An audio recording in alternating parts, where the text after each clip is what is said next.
Magazino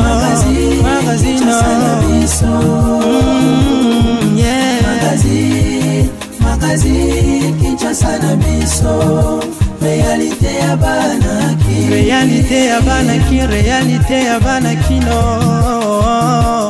Mwasi acheli mubali zakalaha na biloko kolia olie mubali ali yango bampuku nde bale yango conséquence bapuku bakomi kolanda mwasi partout azali kokende bapuku bazali kolanda ye histoire yango kosuka ndenge nini toyebite ezali information oyo bapesi biso esengeli boye bapeke na Sénat mokolo lelo ba proroger état de siège bozali ebele ya kolanda biso na Kaibo News oyo ezali esika to informaka bino topesaka bino nyonso oyo elekaka awa na Kinshasa kasi d'une manière professionnelle. Assemblée nationale basi ba adoptaki loi électorale ya sika kuna esengeli boye baki ba modification ezali ndenge na ndenge kasi ba motivation to pe ba innovation nini oyo eye ya sika pona ko changer oyo ezaki liboso bolanda ba détail na reportage oyo. Loi électorale oyo Assemblée nationale a validé que esengeli boye baki ezali loi oyo ko sala que tokene na ba élection pe ça moi ma modification sur makambo oyo salemaki na régime oyo lekalaki ba députés nationaux bazoki mokano ya koyeba bongo ko toucher loi électorale sans pour autant ko toucher ni beko li kondi oyo balobaka ba loi verrouillée ba simbi yango te kasi parmi ba modification na loi électorale oyo ya sika sengeli koyeba que baboyi libela ocha suppléant membre ya famille na yo c'est-à-dire yo candidat suppléant na yo akoki kozala ni membre ya famille na yo ni ya na yo ni tata na yo ni leki na yo ni ndeko na yo bayebisi biso mpe lisusu que interdiction ya kopostuler à deux niveaux c'est-à-dire oza député national okotikala kaka député national makambo kopostuler lokola député provincial te makambo kopostuler mpe lokola sénateur te surtout naza candidat président de la République naza pe candidat député national loi électorale ya sika eboyi yango suppression ya seuil ya éligibilité wana nde stratégie oyo majorité ya tango ya kala ezwaki mpona koboma baparti politique ebele to mpe bahomme populaire ya baterrain bazala aligné na baparti na bango balégislateur ya sika balobi makambo ya seuil électorale esili beta bima soki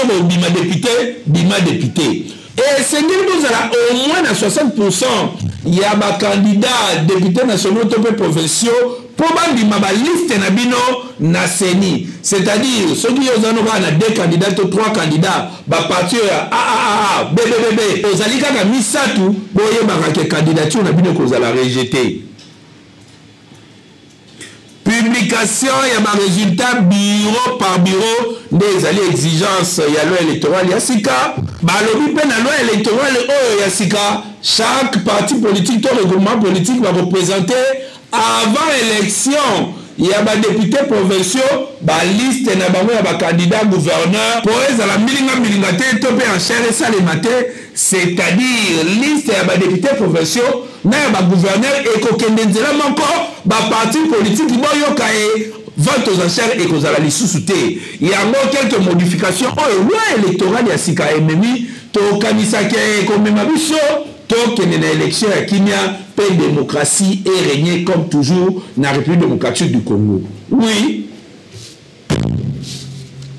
3 éléments yango wana. Prorogation état de siège na province ya Nord Kivu pe Ituri et ça moko lelo na Sénat et sengeli boyeba ke président de la République atindaki mokanda pe ba sénateur ba adopté pona objectif ya kozongisa kimia na bamboka wana ba détail bolanda na reportage oyo. Liboso ya Modeste Bati président ya Sénat plénière ya mokolo lelo ya ba sénateur chambre haute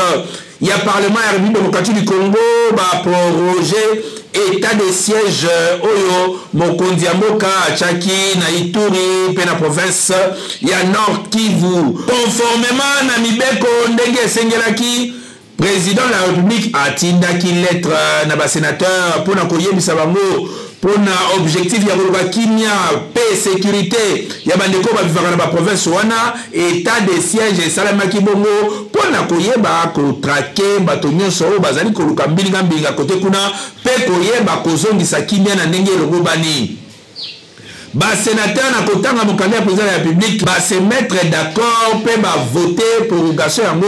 et salemi kitoko avec impact na idéologie selon ba source ya présidence et c'est ngebo ba que président de la République a initié déjà table ronde moko monene entre ba ressortissants ya province ya Ituri pe na ba ressortissants ya Nord Kivu pour na objectif ya kimia et régner libela na est ya République démocratique du Congo. Ministre de la communication et des médias Patrick Mouya ya Katembwe a téléméli ba dérapage au ezali ko salama na ba médias a lobaki yango lors ya discours moko ba neko sala liboso ya ba professionnel pe ba autorité mususu ya mboka na ba professionnel ya communication pour la daba détail na ndenge azali ko expliquer a na micro Hervé Zaka.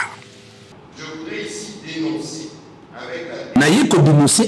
avec dernière énergie ba dérapage on a constaté il y a quelques jours ba attaque systématique pe ba mafinga oyo ba journaliste bazali ko finga mokonzi ya mboka.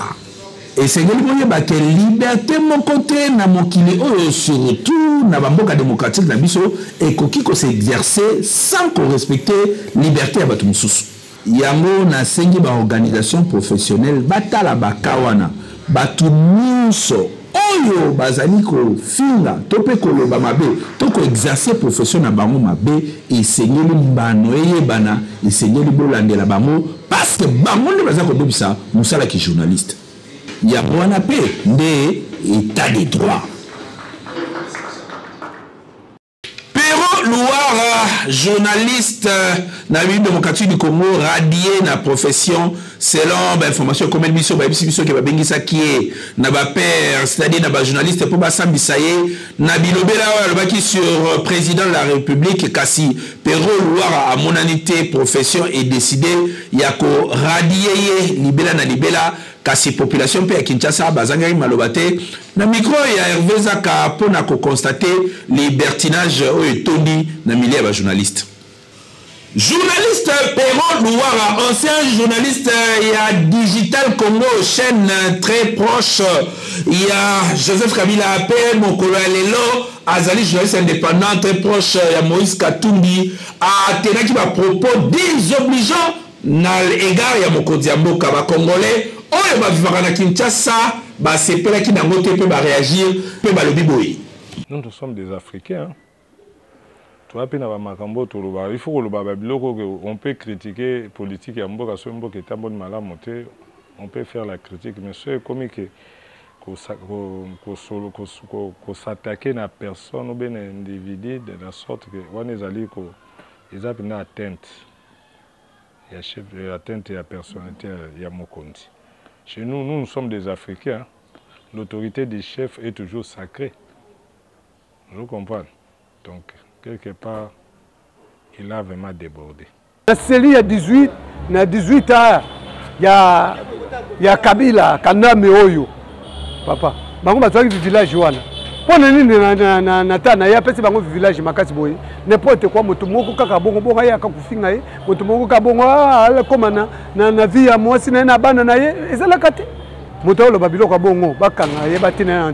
en cas de droit wana basamisa ye sikone bakobanga. Ya bisika vérité ne makambo yo salima. Parce que bazo gérer mboka mabe. Yango banyaka zo sanga l'autre.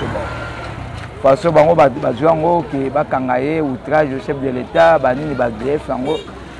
ya ebisinde entourage na ye o bazo sunga yete o bazo zwambonga l'état ba commissaire yango neti ya bango moko banini a dénoncer kaka rôle la journaliste yango a dénoncer aloba atali o ya monaki so bango ba moni ke zali outrage au chef de l'état o na moni CG ya IDPS qui comportait plainte dans le parquet général il y a cour d'appel Kinshasa. Ce qui Pierrot a un moyen de défense, il a se défendre. Le président de la République Aza Moutou azangi aza parfaite mais makambo yo mwana mboka lobi tiko toucher personnalité ya mwana ya mokonzi en tout cas to sepeli na ngo ata mukete. Maintenant le président doit agir. Hein, wana kotika batu nyonso tu bakobanda kosakana na ye, le président doit agir ya ko sanctionner sévèrement pe azala puni. Hein? Vraiment s'il faut basamba basamba et puis de deux naza koyebisa président de la République message soki yokoma. Il faut faire une enquête approfondie. Et ça, bateau bazana simanaye bazo bapesi misolo pour qu'il aloba akende aloba n'importe quoi vis-à-vis du président de la République. Nous avions vu ici 18 ans tout le monde qui bouzoba. Tout le monde était à l'écran de la télévision ou akende ko toucher personnalité à Joseph Kabila. Et puis à côté à fond a touché même ni à maman naye trop c'est trop. Maintenant président il faut vraiment sanctionner. Éducation ya mutu bandaka banda ndaku na bango tia kobima libanda soki omoni mutu azo manquer soi-disant ba papa ya batu ba mama ya batu libanda to seke éducation et pas na bango ezalaki te soi-disant ndeko Pierrot soi-disant aux âges journalistes mais ba propos oyo tenir pour na mokonza mboka ezala o mekalisu ko tenir en te chef de l'état aza magistrat suprême ya Congo Mobimba aza mutu akosakana ete presse il faut ezala eloko malamu elobaka makambo oyo ya bien pona mboka bandeko batikali bozala lokola Pierrot vraiment eza éducation na elakisi déjà que non ti okoma na niveau ko meka mokonza mboka c'est que omeki Congo Mobimba donc a fait asala attention na maloba na ye bao batikali bazala na balangage ya bien pona ko tenir pona mokonza mboka soki image oyo esengeli kolobela mokonza mboka bêtise te loba makambo ezosenga pona mboka peuple azo souffrir peuple azo mona pasi peuple azo sala boy mais soki oyo ya malamu olobi oyo ya mabe koloba te siko yozo meka même biso boy soki déjà comme olobela mokonza mboka e komi malédiction pona yo donc na bandeko batikali bandeko journaliste bosa musala na bino bien botika kokotisa mokonza mboka na babuzo bana bino wana. Liberté, ezali libertinage te, liberté d'expression et le lui attachent et sengeli ezala confondu na militantisme te. Oyo ezali occasion ko rappeler journaliste nyonso que ozali likolo ya bibeko te, sala musala na malamu, biloba loba na bifinga finga et comme ma pays nulle part. Makambo oyo ekweni pero luara mokolo lelo ete ya bato nyonso oyo batikaka bilobela monzate na télévision. Oui. Beltexco a proposé bino spaghetti roni pour na sengo ba famille pe pour na koyoka kitoko pour na ba détail oyo pambate Beltexco toujours na pointe ko servir ba quinoa nde ezali ba motivation na bango. Bayeli susu bango banani société Beltexco toujours ndenge amesana ko sunga population congolaise sikoyo ayeli bino eloko ya motuya tunanga nini ezali bongo spaghetti roni oyo bozali komona ndenge bazali ko présenter biso yango awa ezali produit moko kitoko makasi okoki kolia yango na biloko nyonso oyo olingi Thomson soso viande ya lolenge nyonso tope madesu oyo na Kinshasa tobengaka madeblo oza mobimba bana mikolo tout le monde a kozala d'accord na spaghetti oyo roni esengeli koyeba ke pâte alimentaire oyo esalemi na semoule de blé ezali na elengi pe guna ndenge ya kosakana te kasi babosani bino te baye nyonso oyo pe baza batu ya ba nostalgie balela ba macaroni Beltexco acheli bino pe lisusu macaroni roni yango pe lisusu ndenge moko gu ya ndenge ya kosakana te elamba makaka ndenge moko mwa ya muke ya moto etoki oche yango na kati quelques minutes après ebeli bana ya classe ba papa na tongo va bakende musala yo pe mama soko ngo kende marché okoki ko beta yango repas moko ya 5 minutes esangisi libota mobimba pe bozali calé na journée bokoya kolia kaka na pokwa vérifiez toujours logo ya Beltexco tango ozali kosomba po ba mwifi na Kinshasa bazali ebele po yango nde ezali ba produit ya qualité supérieure oyo Beltexco a chelibino na marché to offrir bino produit kitoko o babengi spaghetti roni ezali pâte alimentaire à la semoule de blé pâte alimentaire à la semoule de blé oyo ezali kaka spaghetti roni oyo esengeli kolesama na mabota na biso maman responsable papa responsable ba étudiant ba coopérant spaghetti ezali kaka moko ezali spaghetti roni oyo ezali la qualité supérieure oyo spaghetti oyo baleka ngo partout tozali na produit mususu babengi ya kitoko makasi babengi macaroni ya Bitosco en tout cas ngala benga ngo kima kinkaka ezala petite ya consommation na bino mikolo nyonso ya kolia macaroni roni na spaghetti roni po ezali biloko oyo ezali kotonga nzoto ezali kopesa biso nzoto makasi po toyeba ko vivre longtemps na mokili ezali cadeau signé Betesco mwana mama yebela pona kolia biloko ya qualité il faut toujours Betesco po yende akanga Kinshasa République démocratique du Congo mobimba uta batango ebele autre bakite Tolobi Kinshasa et l'équipe partout.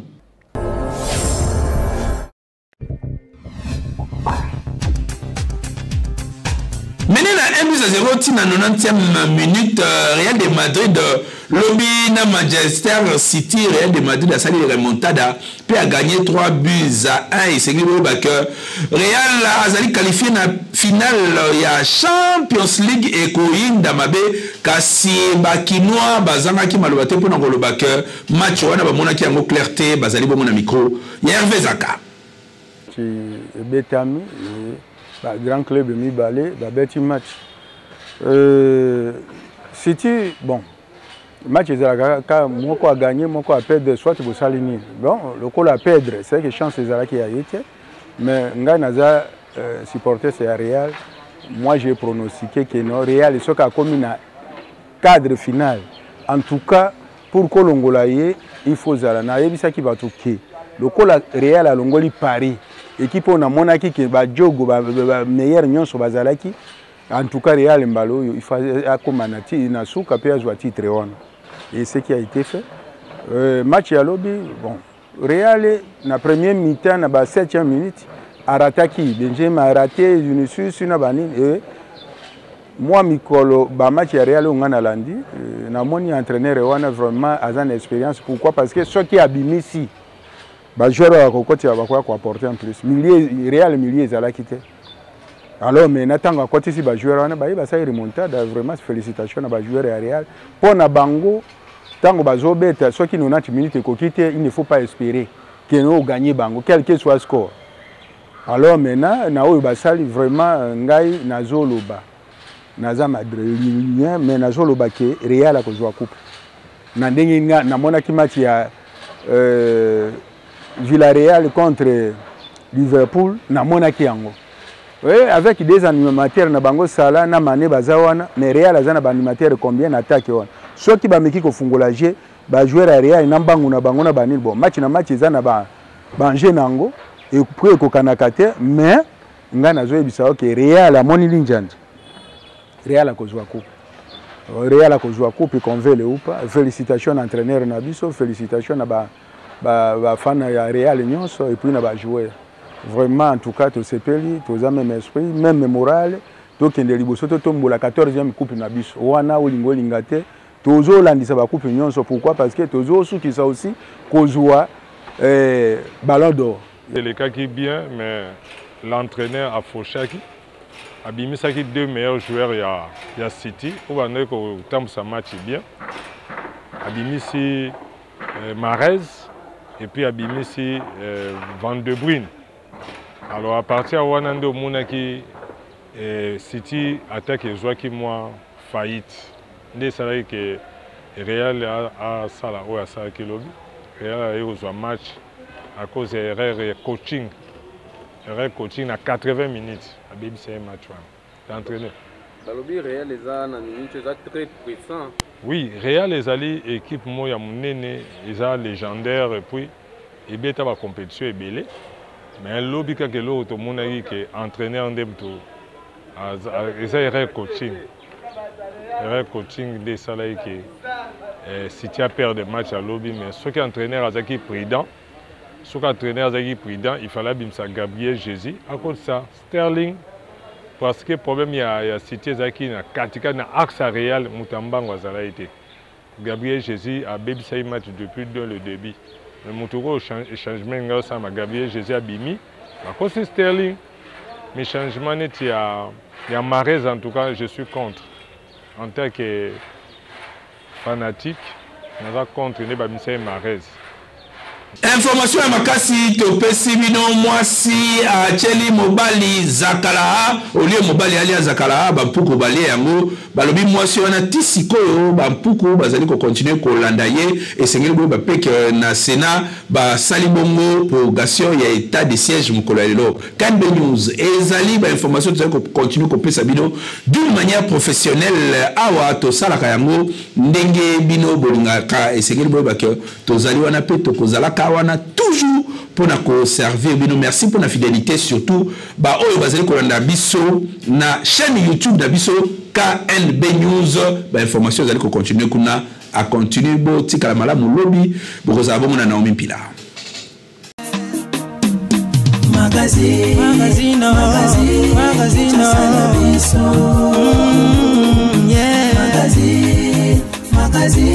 Kinshasa na biso. Réalité ya banaki, réalité ya banaki, réalité ya banaki no.